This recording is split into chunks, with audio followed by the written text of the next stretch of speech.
وأصحابه أجمعين. أما بعد، فقد قال الله تعالى في القرآن العظيم وفي الفرقان المجيد بعد أعوذ بالله من الشيطان الرجيم بفضل بسم الله الرحمن الرحيم. قالوا سبحانك لا علم لنا إلا ما علمتنا إنك أنت العليم الحكيم. صدق الله العظيم. புகழனைத்தும் நம்மை படைத்து பரிபாலிக்கின்ற ஏக வல்லோனாகிய அல்லாஹ்வுக்கே உரித்தாகட்டுமாக. அவனுடைய சாந்தியும் சமாதானமும் எம்பெருமானார் ரசூலே கரீம் முஹம்மது நபி ஸல்லல்லாஹு அலைஹி வஸல்லம் அவர்களின் மீதும், அவர்களின் அடிச்சுவற்றை அப்படியே பின்பற்றிய சத்திய சஹாபாக்களின் மீதும், தாபிஈன்களின் மீதும், ஷுஹதாக்களின் மீதும், சாலிஹீன்களின் மீதும், குறிப்பாக இந்த மஜ்லிஸில் அமர்ந்திருக்கின்ற இன்னும் அமரவிருக்கின்ற நம் அனைவரின் மீதும் குறைவின்றி நிறைவோடு என்றென்றும் நின்று நிலவட்டுமாக. ஆமீன். அல்ஹம்துலில்லாஹ்.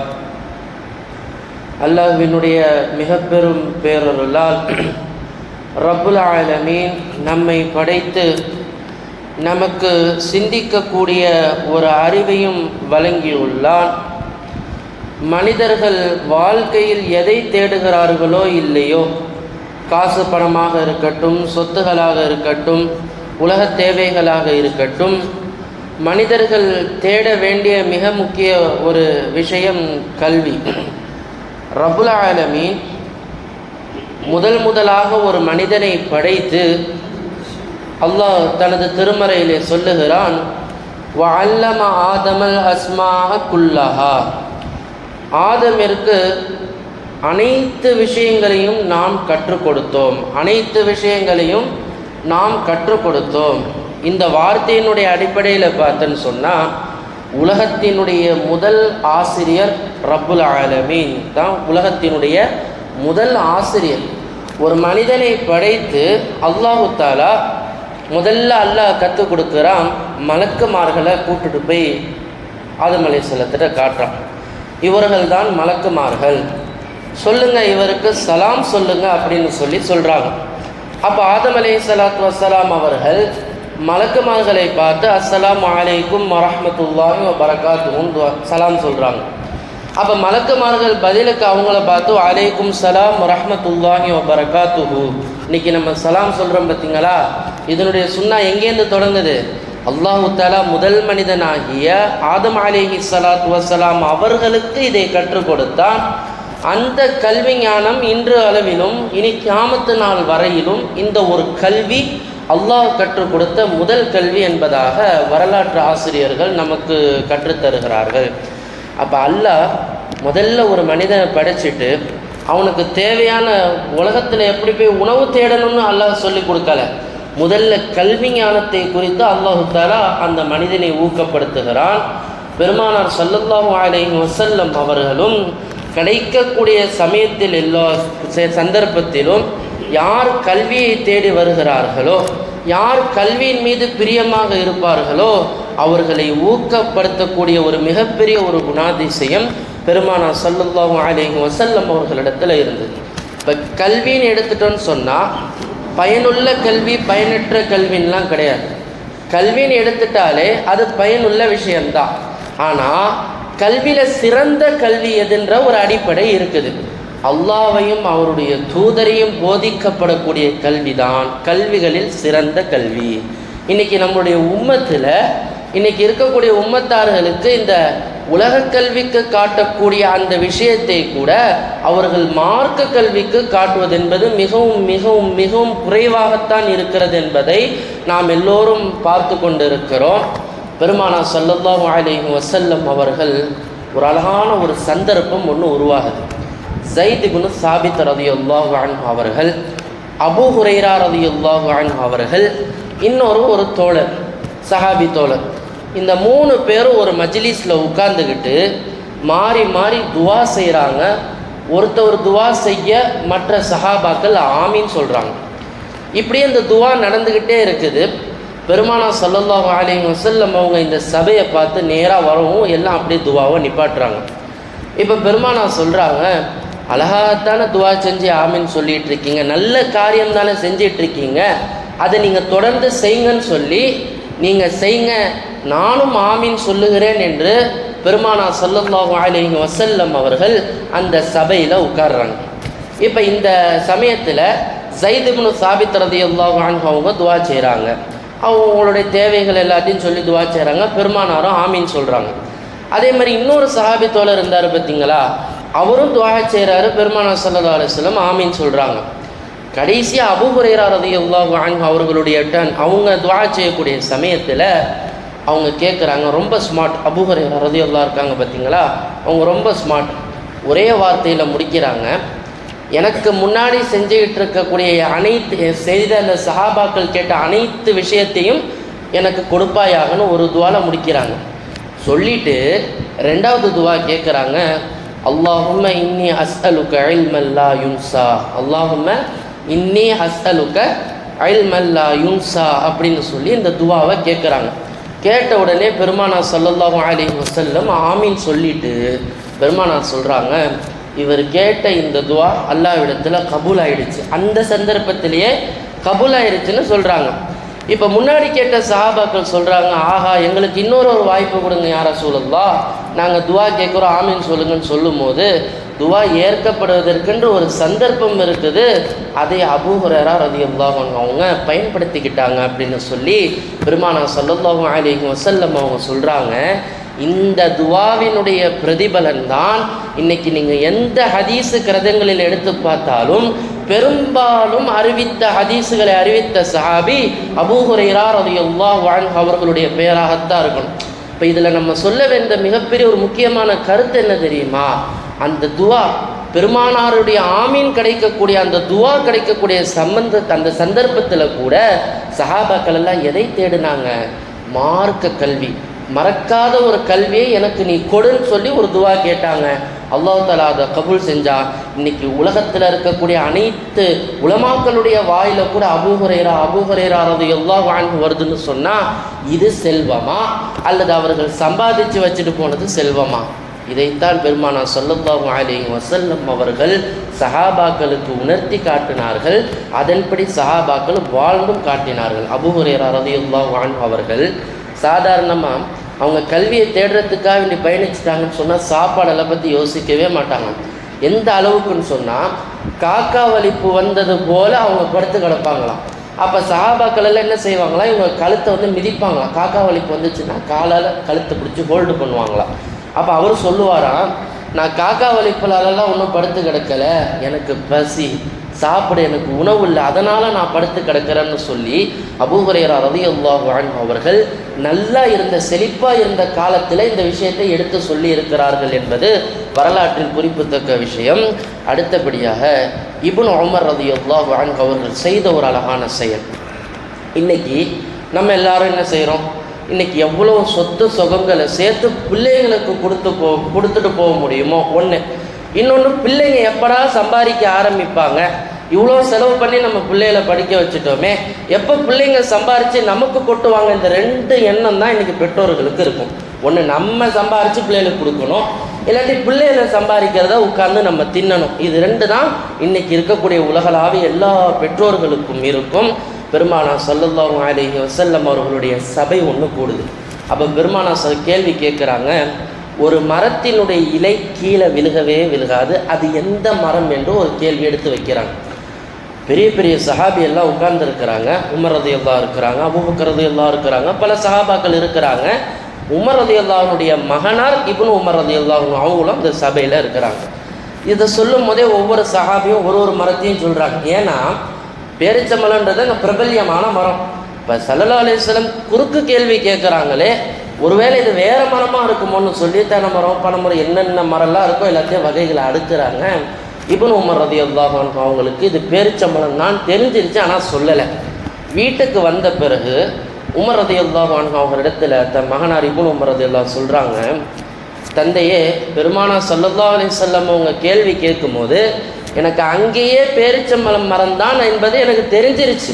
ஆனால் மூத்த சஹாபாக்கள் இருக்கும்போது ஒரு சிறுவனா என்னால் எப்படி அந்த வார்த்தை எடுத்து அங்கே சொல்லியிருக்க முடியும், அதனால தான் நான் அமைதியாக இருந்துட்டேன்னு இவங்க சொல்லும் போது உமர் ரலியல்லாஹு அன்ஹு தன்னுடைய பிள்ளையை பாராட்டினாங்களாம், ஒருவேளை நீ அந்த பதிலை நீ அங்கே சொல்லியிருந்தன்னு சொன்னால் இந்த உலகத்தை காட்டிலும், இந்த உலகத்தில் நான் சம்பாதித்த செல்வத்தை காட்டிலும் நீ சொன்ன அந்த பதில் தான் எனக்கு பெருசாக இருந்திருக்கும், அதை நான் பாராட்டியிருப்பேன். பாராட்டுறாங்க.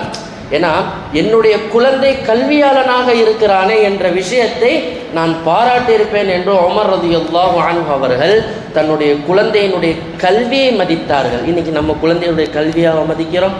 என்ன படித்தா என்ன ஸ்கோப்பு, என்ன சம்பளம், என்ன படித்தா என்ன ஸ்கோப்பு, என்ன சம்பளம், எங்கிட்டு போனால் என்ன சம்பாதிப்பேன், நாளைக்கு என்னையை வச்சு எப்படி காப்பாற்றுவேன், இல்லாட்டி என் சொத்தை எப்படி பாதுகாப்பேன், இந்த ஒரு எண்ணம் தான் இன்றைக்கி சமூகத்தில் பரவலாக இருக்குது. ஆனால் சஹாபாக்கள் குழந்தைகளிடத்தில் கூட கல்வியைத்தான் அவர்கள் ஊக்குவித்தார்கள் என்பது இந்த ஹதீஸின் மூலமாக நமக்கு இன்றைக்கி மார்க்க கல்வியில் நம்முடைய சமுதாயம் எங்கே பின்தங்கி இருக்குன்னு சொன்னால், இன்றைக்கி வித்திரு தொழுகை நம்ம எல்லாரும் தொழுகிறோம், வித்திரு தொழுகை நம்ம எல்லாரும் தொழுகிறோம். வித்திர தொழுத பிறகு ஒரு சுன்னத் இருக்குது. பெருமானார் ஸல்லல்லாஹு அலைஹி வஸல்லம் அவர்கள் சுபஹானல் மலிகுல் குத்தூஸ் அப்படின்ற இந்த திக்ரை 3 முறை சொல்லுவாங்களாம். திக்ர அதிகாரப்பூர்வமான ஹதீஸு ஆதாரம் இருக்குது. ஒவ்வொரு வித்திர தொழுத பிறகும் சுபஹானல் மலிகுல் குத்தூஸ் அப்படின்னு 2 முறை சத்தத்தை தாழ்த்தியும் 3வது வரை சத்தத்தை உயர்த்தியும் எல்லா வித்திர தொழுகைக்கு பிறகும் அவங்க இந்த திக்கரை ஓதி இருக்கிறாங்க. இன்றைக்கி இதில் எத்தனை நபர்களும் நமக்கு தெரியும், வித்திர தொழுகிறோன்னு தெரியும், தொழுது கடமை முடிஞ்சிருச்சு. ஆனால் அதுக்கு பிறகு செய்யக்கூடிய இந்த தஸ்பீஹ் நமக்கு தெரியுமா? அது மட்டுமல்ல, அதே போல் துஹாவுடைய தொழுகை நம்ம தொழுகிறோம். லுஹாவுடைய தொழுகை தெரியும், அது 2 ரக்காத்து இருக்குது, 4 இருக்குது, 12 ரக்காத்து வரைக்கும் லுஹாவுடைய தொழுகைகளுக்கு ஆதாரங்கள் ஹதீஸுகள் இருக்குது. இந்த துஹா தொழுகைக்கு பிறகு பெருமானார் ஸல்லல்லாஹு அலைஹி வஸல்லம் அவர்கள் ஒரு தஸ்பீஹ் செஞ்சுருக்கிறாங்க. அல்லாஹும்ம மக்ஃபிர்லி வதுப் அலை இன்னக அன்த தவ்வாபுல் கஃபூர் அப்படின்னு இந்த தஸ்பீஹை 3 முறை செஞ்சுருக்கிறாங்க. சுன்னத். இதெல்லாம் நமக்கு தெரியுமா? தெரியலைன்னு சொன்னால் மார்க்க கல்வியில் நம்முடைய பின்தங்கள் இந்த அளவுக்கு இருக்குது. ஒரு விஷயத்தை முழுசாக ஆராய்ந்து அந்த அமலை எடுக்கிறது கிடையாது. எது கிடைக்குதோ அதை செஞ்சால் போதுன்ற மனப்பான்மை நமக்கு வருது பார்த்தீங்களா? அதுதான் மார்க்க கல்வியில் நீங்கள் பின்தங்கி இருக்கிறதுக்கு மிகப்பெரிய ஒரு உதாரணம். பெருமானார் ஸல்லல்லாஹு அலைஹி வஸல்லம் அவர்கள் இன்றைக்கி போய் எல்லாத்துட்டையும் கேட்டு பாருங்கள், ராத்திரியில் தூங்கும் போது பெருமானார் ஸல்லல்லாஹு அலைஹி வஸல்லம் அவங்க 7 சூறாக்கள் ஓதிட்டு தான் தூங்குவாங்க. எத்தனை? 7 சூறாக்கள் ஓதிட்டு தான் தூங்குவாங்க. எத்தனை நபருக்கு தெரியும் இந்த விஷயம்? நமக்கு இன்றைக்கி தூங்கும் போது என்னப்பா துவா ஓதணும் போய் கேட்டால் அல்லாஹும்ம பிஸ்மிகா அமூத்து வஹியா, இது ஒன்று தான் நமக்கு தெரியும். காலகாலமாக பரம்பரை இது ஒன்றை மட்டும்தான் நம்ம கொண்டு போய் சேர்த்துக்கிட்டு இருக்கிறோம். ஆனால் பெருமானார் ஸல்லல்லாஹு அலைஹி வஸல்லம் அவர்கள் ஒவ்வொரு தினமும் தூங்குவதற்கு முதலாக 7 சூறாக்கள் ஓதுவாங்க. சூரத்துல் பனி இஸ்ராயில், சூரத்துல் ஹதீத், சூரத்துல் ஹஷ்ர், சூரத்துல் ஸஃப், சூரத்துல் ஜும்ஆ, சூரத்துல் தகாபன், சூரத்துல் அலா, சப்பீஸ்ம ரப்பிக்கல் அலா இருக்குது பார்த்தீங்களா? இந்த 7 சூறாக்கள், இந்த 7 சூறாக்களினுடைய ஆரம்பம் சப்பஹ, சுபஹான, யுசப்பிஹு, எல்லா தஸ்பீஹுடைய வார்த்தைகளை வைத்து ஆரம்பிக்கக்கூடிய 7 சூறாக்களை ஓதிட்டு தான் பெருமானார் ஸல்லல்லாஹு அலைஹி வஸல்லம் அவங்க இரவுல தூங்குவாங்கன்னு சொன்னால் நம்மள எத்தனை நபர்களுக்கு இது தெரியும்? எத்தனை நபர்கள் இதை கடைபிடிக்கிறாங்க? இன்றைக்கி படுத்தோன்னா என் சூழ்நிலையும் அப்படி தான் இருக்குது. இன்றைக்கி படுத்தா தூக்கம் வரலன்னா செல்ஃபோன் எடுத்து ஸ்க்ரோல் தான் நம்ம பண்ணிக்கிட்டு இருக்கோம். ஏன் கேட்டால் மண்டை ஓடுது, தூக்கம் வர மாட்டேன்னுது, சிந்தனைகள் வருது, டிப்ரெஷனாக இருக்கிறோன்னு சொல்லி அதை ஒரு காரணமாக வைத்து செல்ஃபோனை தேய்க்க தெரிந்த நமக்கு பெருமானார் ஸல்லல்லாஹு அலைஹி வஸல்லம் 7 சூறாக்கள் ஓதி இருக்கிறாங்களே, சரி நம்மளும் படுத்துக்கிட்டு இல்லை உட்கார்ந்துக்கிட்டு இந்த 7 சூறாக்களை ஓத முயற்சிக்கலாமேன்னு எத்தனை நபர்கள் நம்ம சிந்திச்சிருப்போம். இதுதான் நம்ம மார்க்க கல்வியில் நம்ம இருக்கக்கூடிய அந்த பின்தங்களுக்கு இதுவே மிகப்பெரிய ஒரு உதாரணம். இன்றைக்கி யாரை கேட்டாலும் கேட்டு பாருங்க, என்ன சொல்லுவோம்? படுக்கும் போது என்ன துவா ஓதும்? அல்லாஹும்ம பிஸ்மிகா அமூத்து வஹியா, முடிஞ்சு போச்சு, சுன்னத்து முடிஞ்சு போச்சு. ஆனால் இது சுன்னத் அல்ல. இதை தாண்டிலும் பெருமானார் ஸல்லல்லாஹு அலைஹி வஸல்லம் அவர்கள் படுக்கும் போதும் பல விஷயங்களை செய்திருக்கிறார்கள். அது மட்டுமல்ல, பெண்களுடைய விஷயத்திலும் பெருமானார் ஸல்லல்லாஹு அலைஹி வஸல்லம் அவர்கள் ஊக்கப்படுத்தினாங்க. மக்கால இருக்கும்போது மக்கத்து பெண்களுடைய கலாச்சாரம் என்ன தெரியுமா? ஆண்கள் தான் எல்லா இடத்துலையும் மும்மரமாக இருப்பாங்க, பெண்கள் வாயடக்கி இருப்பாங்க. பெண்கள் பேசவே மாட்டாங்க, எந்த இடத்துலையும் தன்னை உயர்த்து ஒரு கொஸ்டின் கூட கேட்க மாட்டாங்க. பெருமானார் ஸல்லல்லாஹு அலைஹி வஸல்லம் மதீனாவுக்கு போன பிறகு அன்சாரி பெண்மணிகள் இருக்காங்க பார்த்தீங்களா, அவங்க அந்த மாதிரிலாம் கிடையாது. உமர் ரலியல்லாஹு அன்ஹு சொல்கிறாங்க, இந்த மாதிரி மக்கால இருக்கிற வரைக்கும் இந்த பொம்பளை பிள்ளைகள் எல்லாம் ரொம்ப வாயடக்கமாக இருந்துச்சு. எப்போ மதீனாவுக்கு வந்தாங்களோ அவங்களோட சேர்ந்து நம்ம வீட்டு பொம்பளைங்களும் நிறைய கேள்விகள் கேட்க ஆரம்பிச்சிட்டாங்கன்னு ஒரு நகைச்சுவையாக உமர் ரலியல்லாஹு அன்ஹு அவர்கள் ஒரு வார்த்தையை சொல்லி இருக்கிறார்கள் என்றால் ஏன் தெரியுமா அந்த வார்த்தை சொன்னாங்க? உம்மு சுலைம் ரலியல்லாஹு அன்ஹா என்று சொல்லக்கூடிய ஒரு பெண்மணி, நான் பலமுறை அனஸ் ரலியல்லாஹு தாயார்னு சொல்லியிருக்கேன். இந்த பெண்மணி என்ன பண்ணுறாங்க, பெருமானாருடைய மஜ்லிஸ், பெண்களும் உட்கார்ந்து இருக்கிறாங்க. அப்போ பெண்கள் இடத்துல ஒரு உரத்த குரலில் அவங்க கேள்வி கேட்குறாங்க ஸல்லல்லாஹு அலைஹி வஸல்லம். என்னன்னா, ஆண்களுக்கு தூக்கத்தில் விந்து வெளியேறுது பார்த்தீங்களா, தூக்கத்தில் கலிதம் ஏறுதா வெளியாகுது பார்த்தீங்களா, அப்போ ஆண்கள் என்ன செய்யணும்? எந்திரிச்சோன்னே குளிப்பு கடமை ஃபர்து உண்டா இல்லையா?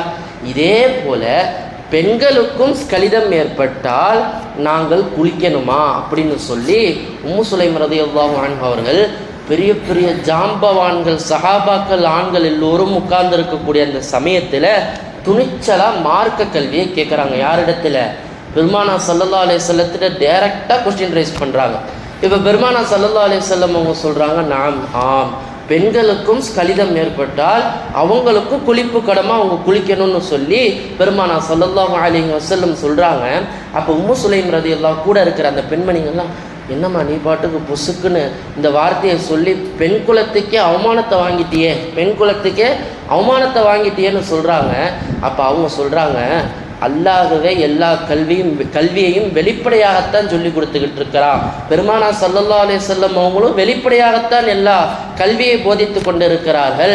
நான் இப்படி வெளிப்படையாக கல்வி சம்பந்தமாக கேட்டதில் என்ன தப்பு இருக்குதுன்னு சொல்லி ஒரு துணிச்சலோடு அந்த பெண்மணி மார்க்க கல்விக்கு இவ்வளோ முக்கியத்துவம். இன்றைக்கி நம்ம என்ன பண்ணுறோம்? ஒரு அஜர்த்திட்ட போய் ஒரு இதை கேட்குறதுக்கு கூட ஒரு தயக்கம். இத்தனை வருஷம் நீ என்ன செஞ்சுன்னு அஜர்த்து நம்மளை கேட்டுருவாரோன்ற ஒரு பதட்டம். ஒரு ஹதீஸ் நம்ம ஒரு விஷயம் தெரில, ஒரு அமல் தெரியல, அவருக்கு ஒரு 50 வயசு இருக்குன்னா இமாம்கிட்ட கேட்கறதுக்கு ஒரு தயக்கம். ஏன்னா இப்போ இமாமுக்கு தெரிஞ்சு போயிடுமே, 50 வருஷமாக இந்த விஷயம் கூட உனக்கு தெரியலையான்னு கேட்டுருவாங்களே அப்படின்ற ஒரு வெக்கத்திலேயே இன்றைக்கி பல நபர்கள் மார்க்க கல்வி ஆராய்க்கிறதுக்கு ஒரு படி கூட கால் எடுத்து வைக்கிறது கிடையாது. இன்றைக்கி இன்னொரு விஷயம், நம்ம எல்லாருமே இன்றைக்கி ஹஜ்ஜுக்கு போயிட்டு வந்தாங்க சகோதரர்கள். என்ன கொடுத்தாங்க? எல்லோரும் துவா செஞ்சுருப்பாங்க, பேரிச்சம்பழம் கொடுத்துருப்பாங்க, ஜம்சம் தண்ணீரை கொடுத்துருப்பாங்க. இந்த ஜம்சம் தண்ணீருடைய மிகப்பெரிய பிரயோஜனம் என்ன தெரியுமா? இந்த பயானுடைய சாரம்சமே அதுதான். இந்த ஜம்சம் தண்ணீரை இப்னு அப்பாஸ் ரலியல்லாஹு அன்ஹு அவர்கள் குடிக்கும் போது ஒரு துவா கேட்குறாங்க, அல்லாஹும்ம இன்னா நஸ்அலுக இல்மன் நாஃபியா, இன்னா நஸ்அலுக இல்மன் நாஃபியா. ஜம்சம் தண்ணி, ஏன்னா ஹதீஸ் இருக்குது, ஜம்சம் தண்ணியை குடிச்சிட்டு நீங்கள் கேட்குற துவா, நீங்கள் மனசில் உள்ளத்தில் வைக்கக்கூடிய நியத்தை அல்லாஹ் தஆலா கபூல் செய்வான்ற ஒரு சட்டம் இருக்குது. இப்னு அப்பாஸ் ரலியல்லாஹு என்ன செய்கிறாங்க, ஜம்சம் தண்ணீரை குடிச்சிட்டு அவங்க கேட்குறாங்க, அல்லாஹும்ம இன்னா நஸ்அலுக இல்மன் நாஃபியா, இறைவா எனக்கு பயனுள்ள கல்வியை கொடுன்னு கேட்குறாங்க. இது கபூல் ஆயிடுச்சு. இது எப்படிப்பட்ட ஒரு வரலாறை இது முடிவு பண்ணுது தெரியுமா? அப்போ சஹாபாக்களுடைய காலத்திலேயே குர்ஆனிற்கு தஃப்சீர் எழுதக்கூடிய அந்த உயர்ந்த மிக சிறந்த கல்வியாளர் இப்னு அப்பாஸ் ரலியல்லாஹு அன்ஹு அவர்களை தாண்டி வேறு எந்த சஹாபி இல்லைன்னு சொல்லி அப்போவே பட்டம் கொடுக்குறாங்க. இன்றைக்கி நம்ம சொல்கிறோம் ஷேக் அல் அல்லாமா, இந்த அல்லாமான்ற முதல் பட்டத்தை பெற்றவர்கள் இப்னு அப்பாஸ், மிகப்பெரிய பேரறிஞர் என்ற இந்த அறிவை பெற்றவர் இப்னு அப்பாஸ் ரலியல்லாஹு அன்ஹு அவர்கள். நீங்கள் நம்ம குடிக்கிற அந்த சாதாரண நம்ம நினைக்கிற சாதாரண ஜம்சம் தண்ணீர், ஆனால் அந்த ஜம்சம் தண்ணீரை நீங்கள் குடிக்கும் போது நீங்கள் கேட்குற அந்த துவா இருக்குது பார்த்தீங்களா, அது அல்லாஹ்விடத்தில் நிச்சயமாக கபூல் ஆகும். அப்போ நீங்கள் கேட்க வேண்டியது என்ன? செல்வத்தை கொடு, எனக்கு சொந்த வீடை கொடு, காசை கொடு கிடையாது. அவங்க கேட்டது என்ன? அல்லாஹும்ம இன்னா நஸ்அலுக இல்மன் நாஃபியா. சுஃபியான் இப்னு உயைனா ரலியல்லாஹு அன்ஹு என்ன செய்கிறாங்க, இது தாபியங்கள் காலத்தில் சஹாபாக்கள் அவங்களுக்கு கீழே இருக்கிற மாணவர்கள் எல்லாம் உட்கார வச்சு ஜம்சம் தண்ணீரை பற்றி பாடம் நடத்துகிறாங்க. அப்போ அந்த ஹதீஸை சொல்கிறாங்க, ஜம்சம் தண்ணீரை குடிச்சிட்டு யார் என்ன நியத்து வைக்கிறாங்களோ அல்லாஹ் அதை கபூல் செய்வான்னு சொல்லிவிட்டு ஒரு அந்த இமாமுக்கு ஏதோ ஒரு அவசரம் போல், நான் கல்வியை முடிச்சுட்டு கிளம்புறேன்னு வீட்டுக்காக எந்திரிக்கிறேன். ஒரு மாணவர் கேள்வி கேட்குறார், நீங்கள் சொல்கிற ஹதீஸுக்கு ஆதாரம் இருக்கான்னு கேட்குறாங்க, நீங்கள் சொல்கிற ஹதீஸுக்கு ஆதாரம் இருக்கான்னு கேட்குறாங்க. அப்போ சுஃபியான் அவங்க சொல்கிறாங்க, ஆமாம் நான் சொல்கிற ஹதீஸு ஆதாரபூர்வமான ஹதீஸ் தான்ப்பா, நான் இதெல்லாம் வச்சுருக்கேன், முஸ்னத் வச்சுருக்கேன்னு சொல்லும் போது அப்போ அவர் சொல்கிறாரு, காலையில் மதரசாவுக்கு கிளம்பி வரும்போது ஒரு பக்கெட்டு ஜம்சம் தண்ணியை குடிச்சிட்டு இன்றைக்கி எங்களுடைய இமாம் எங்களுக்கு 100 ஹதீஸு சொல்லி கொடுப்பாருன்ற ஆவலோட நியத்தை வச்சு அல்லாஹ்ட்ட துவா செஞ்சுட்டு வந்தேன், நீங்கள் என்ன ஒரு ஹதீஸை சொல்லிவிட்டு வீட்டுக்கு கிளம்புறீங்கன்னு கேள்வி கேட்குறாங்க. அப்போ சுஃபியான் அவங்க இமாம் ரலியல்லாஹு அன்ஹு சொல்கிறாங்க, சரிப்பான மஜ்லிஸில் உட்கார்ந்து 100 ஹதீஸையும் சொல்லி முடித்து விட்டுட்டு அதுக்கு பிறகு வீட்டுக்கு போகிறாங்க. அப்போ இதில் நமக்கு தெரிய வேண்டிய மிகப்பெரிய ஒரு விஷயம் என்னன்னு சொன்னால், இப்போ அவர் கேட்ட துவா கபூல் ஆகிடுச்சு. ஒன்று, அவர் கேட்ட துவா கபூல் ஆகிடுச்சு.